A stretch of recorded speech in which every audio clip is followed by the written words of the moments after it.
Everyone loves to listen to a good book, and there are so many wonderful ones to choose, so we decided to bring you this podcast of Stories Come to Life. Each episode features a story from either classic or modern literature, especially chosen to be interesting and exciting to hear. So sit back, relax, and listen to this story come to life. Welcome to Stories Come to Life. I am your host, Kathryn Lopez Luker. Kindness and beauty are both wonderful qualities to be blessed with. But where beauty is often out of our control, kindness is something people can develop and add to their characters, no matter what their outward appearance may be like.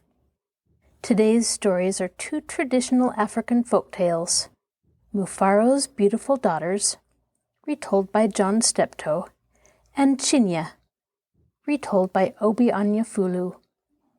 In these tales, kindness is discovered to be of far greater worth than just outward beauty, and sometimes unkindness carries terrible penalties. These two stories seem to me to represent the principles of collective work and responsibility and faith. There may be other principles they represent as well. What can you find in these tales? Now sit back, relax, and listen to these stories come to life. Mufaro's Beautiful Daughters, a traditional African folktale, retold here by John Steptoe. A long time ago, in a certain place in Africa, a small village lay across a river and half a day's journey from a city where a great king lived. A man named Mufaro lived in this village with his two daughters, who were called Manyara and Nyasha. Everyone agreed that Manyara and Nyasha were very beautiful. Manyara was almost always in a bad temper. She teased her sister whenever their father's back was turned, and she had been heard to say, "Someday, Nyasha, I will be a queen, and you will be a servant in my household." "If that should come to pass," Nyasha responded, "I will be pleased to serve you, but why do you say such things? You are clever and strong and beautiful. Why are you so unhappy?" "Because everyone talks about how kind you are, and they praise everything you do," Manyara replied. "I'm certain that father loves you best, but when I am queen, everyone will know that your silly kindness is only weakness."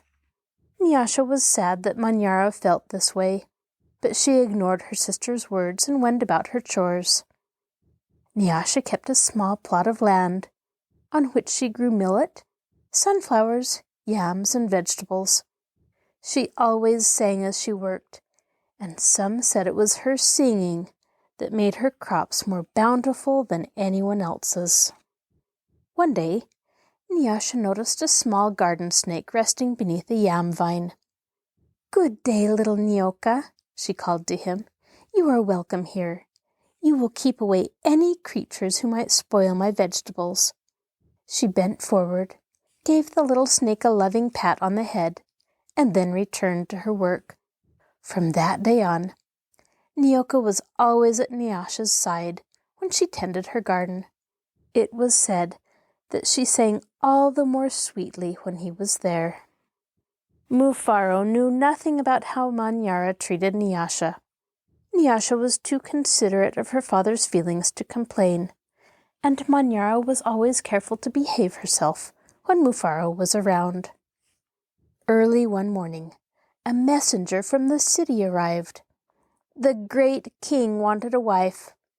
"The most worthy and beautiful daughters in the land are invited to appear before the king, and he will choose one to become queen," the messenger proclaimed. Mufaro called Manyara and Nyasha to him.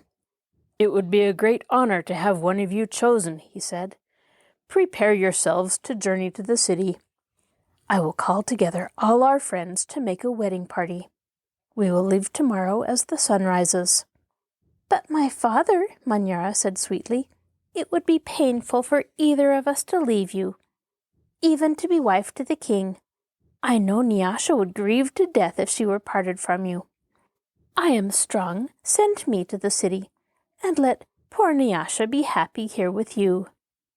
Mufaro beamed with pride. "The king has asked for the most worthy and the most beautiful. No, Manyara, I cannot send you alone. Only a king can choose between two such worthy daughters. Both of you must go." That night, when everyone was asleep, Manyara stole quietly out of the village. She had never been in the forest at night before, and she was frightened. But her greed to be the first to appear before the king drove her on. In her hurry, she almost stumbled over a small boy who suddenly appeared standing in the path. "Please," said the boy, "I am hungry. Will you give me something to eat?" "I have brought only enough for myself," Manyara replied. "But please," said the boy, "I am so very hungry." "Out of my way, boy. Tomorrow I will become your queen. How dare you stand in my path?" After traveling for what seemed to be a great distance, Manyara came to a small clearing. There, silhouetted against the moonlight, was an old woman seated on a large stone. The old woman spoke. "I will give you some advice, Manyara. Soon after you pass the place where two paths cross, you will see a grove of trees. They will laugh at you. You must not laugh in return. Later you will meet a man with his head under his arm. You must be polite to him." "How do you know my name? How dare you advise your future queen? Stand aside, you ugly old woman," Manyara scolded, and then rushed on her way without looking back. Just as the old woman had foretold, Manyara came to a grove of trees, and they did indeed seem to be laughing at her. "I must be calm," Manyara thought. "I will not be frightened." She looked up at the trees and laughed out loud. "Ha ha! I laugh at you, trees!" she shouted, and she hurried on. It was not yet dawn when Manyara heard the sound of rushing water. "The river must be up ahead," she thought. "The great city is just on the other side." But there on the rise, she saw a man with his head tucked under his arm. Manyara ran past him without speaking. "A queen acknowledges only those who please her," she said to herself. "I will be queen. I will be queen. I will be queen," she chanted, as she hurried on toward the city. Nyasha woke at the first light of dawn. As she put on her finest garments, she thought how her life might be changed forever beyond this day. "I'd much preferred to live here," she admitted to herself. "I'd hate to leave this village and never see my father or sing to little Nyoka again." Her thoughts were interrupted by loud shouts and a commotion from the wedding party assembled outside. Manyara was missing. Everyone bustled about, searching and calling for her. When they found her footprints on the path that led to the city, they decided to go on as planned. As the wedding party moved through the forest, brightly plumed birds darted about in the cool green shadows beneath the trees. Though anxious about her sister, Nyasha was soon filled with excitement about all there was to see. They were deep in the forest when she saw the small boy standing by the side of the path. "You must be hungry," she said, and handed him a yam she had brought for her lunch. The boy smiled and disappeared as quietly as he had come. Later, as they were approaching the place where the two paths crossed, the old woman appeared and silently pointed the way to the city. Nyasha thanked her and gave her a small pouch filled with sunflower seeds. The sun was high in the sky when the party came to the grove of towering trees. Their uppermost branches seemed to bow down to Nyasha as she passed beneath them. At last, someone announced that they were near their destination. Nyasha ran ahead and topped the rise before the others could catch up with her. She stood transfixed at her first sight of the city. "Oh, my father," she called. "A great spirit must stand guard here. Just look at what lies before us. I never, in all my life, dreamed there could be anything so beautiful." Arm in arm, Nyasha and her father descended the hill, crossed the river, and approached the city gates. Just as they entered through the great doors, the air was rent by piercing cries, and Manyara ran wildly out of a chamber at the center of the enclosure. When she saw Nyasha, she fell upon her, sobbing, "Do not go to the king, my sister. Oh, please, father, do not let her go," she cried hysterically. "There is a great monster there, a snake with 5 heads. He said that he knew all my faults and that I displeased him. He would have swallowed me alive if I had not run. Oh, my sister, please do not go inside that place." It frightened Nyasha to see her sister so upset, but leaving her father to comfort Manyara, she bravely made her way to the chamber and opened the door. On the seat of the great chief's stool lay the little garden snake. Nyasha laughed with relief and joy. "My little friend," she exclaimed, "it's such a pleasure to see you. But why are you here?" "I am the king," Nyoka replied. And there, before Nyasha's eyes, the garden snake changed shape. "I am the king. I am also the hungry boy with whom you shared a yam in the forest, and the old woman to whom you made a gift of sunflower seeds. But you know me best as Nyoka. Because I have been all of these things, I know you to be the most worthy and most beautiful daughter in the land. It would make me very happy if you would be my wife." And so it was that a long time ago, Nyasha agreed to be married. The king's mother and sisters took Nyasha to their house, and the wedding preparations began. The best weavers in the land laid out their finest cloth for her wedding garments. Villagers from all around were invited to the celebration, and a great feast was held. Nyasha prepared the bread for the wedding feast, from millet that had been brought from her village. Mufaro proclaimed to all who would hear him that he was the happiest father in all the land, for he was blessed with 2 beautiful and worthy daughters, Nyasha the queen, and Manyara, a servant in the queen's household. The end. Chinye, a traditional African folk tale, retold by Obi Onyefulu. Long ago there lived a girl called Chinye. Her mother and father were dead, so she lived with her stepmother, Nkechi, and her stepsister Adanma. Every day, Nkechi made Chinye do all the work and sent her back and forth through the forest to fetch water. Chinye was a quiet, obedient girl, and she worked as hard as she could to please Nkechi. She got no help from Adanma, who was spoiled and lazy. One night, there was no water in the house to cook supper. Adanma had used all of it for a bath. But it was no good trying to explain this to Nkechi. "Go to the stream at once and get more water, you bad girl," she shouted angrily. To reach the stream, Chinye had to go through the forest. Wild animals prowled there, and even on moonlit nights, the bravest villagers stayed at home. Chinye begged Nkechi to let her borrow water from a neighbor instead. It was no good.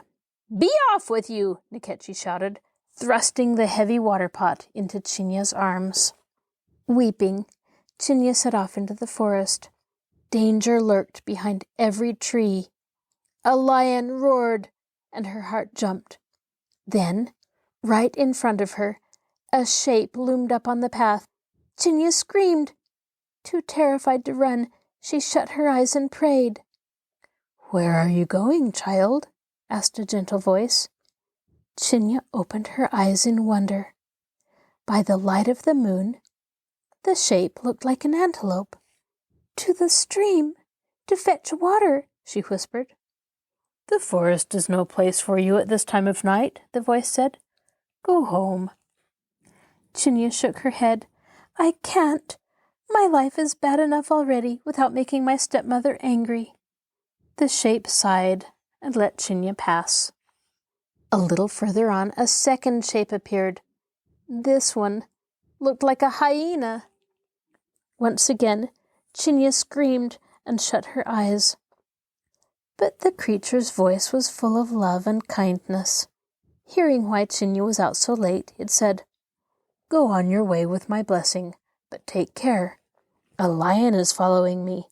Hide behind this tree and wait until it has passed." When the lion had gone, Chinye crept out from behind the tree and hurried on toward the stream. She hastily filled her water pot, then ran back the way she had come. Suddenly, right in front of her, she saw an old woman bent with age. "Bless you, child," she told Chinye, reaching out as if to hold her. "Listen to me. As you go on your way, you will pass a hut and hear the sound of drums and singing. Go in, and you will find the floor of the hut covered with gourds, some big, some small, some quiet, some noisy. One of them will call to you, 'Take me!' But do not do it. It is full of evil things. Choose the smallest, quietest gourd, and when you get home, break it open on the ground." The old woman blessed her again and disappeared. Sure enough, in a little while, Chinye heard the sound of drums and singing, and there by the path in the moonlight stood a hut she had never seen before. Chinye lowered her water pot carefully to the ground and went in. Everything was just as the old woman had said. Gourds of every shape and size covered the floor, and from one of them a voice cried, "Take me!" But Chinye remembered the old woman's warning. She searched until she found the smallest, quietest gourd, and took that instead. Once more the figure of the old woman appeared. "You have chosen wisely," she said. "Make good use of whatever fortune brings you." She stretched out a hand and touched Chinye tenderly on the cheek. "Now go home in peace, my child." Nkechi was waiting at the door of their hut. "What took you so long?" she demanded, glaring. "And what's that in your hand?" She pointed suspiciously at the gourd Chinye was carrying. "An old woman gave it to you? What's inside?" She snatched the gourd and rattled it violently, but it made no sound and she tossed it aside. "Hurry up and build a fire. We've waited long enough for food tonight," she shouted. So there was no chance for Chinye to break open the gourd that night. Next morning, Chinye awoke early. Nkechi and Adanma were fast asleep. Chinye found the gourd and crept out to her father's hut, then locked the door and smashed the gourd on the ground. At the stroke, the bare hut was transformed into a treasure house. Gold ornaments spilled across the floor, mingled with ivory and swaths of rare damask in all the colors under the sun. Chinye rubbed her eyes. Then she ran to wake her stepmother. When Nkechi saw the treasure, for once in her life she was speechless. To think that such treasure had come from a gourd! Why couldn't it have been Adanma who met the old woman? Aha! Nkechi's eyes gleamed greedily. Maybe it was not too late. That very night, Nkechi carried out her plan and sent Adanma down to the stream to fill the pot. Like Chinye, Adanma met the antelope, the hyena, and the old woman. But unlike Chinye, she paid no attention to the old woman's advice, and when she came to the hut and heard one of the biggest gourds say, "Take me," she did just that. "Look, Mother," she said proudly when she got home. "I chose the biggest gourd I could." Nkechi rubbed her hands. The bigger the gourd, the greater the treasure. And with a cry of, "We're rich! We're rich!" she snatched the gourd from Adanma and dashed it to the floor. There was a flash of light and a clap of thunder. Nkechi and Adanma screamed and clutched each other. A great whirlwind sprang up, gathered up all their belongings, and flung them out through the window.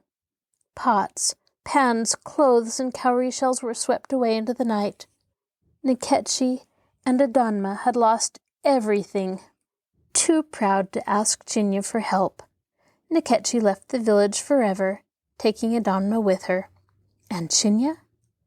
She used her wealth to help the people of her village and lived happily ever after. The end. This is your host, Kathryn Lopez Luker. Thank you for joining us for this episode of Stories Come to Life. Be sure to join us next time when we begin a new book. You can find a link to our podcast on the Marshall Public Library webpage, www.marshallpl.org. I'll talk to you again soon.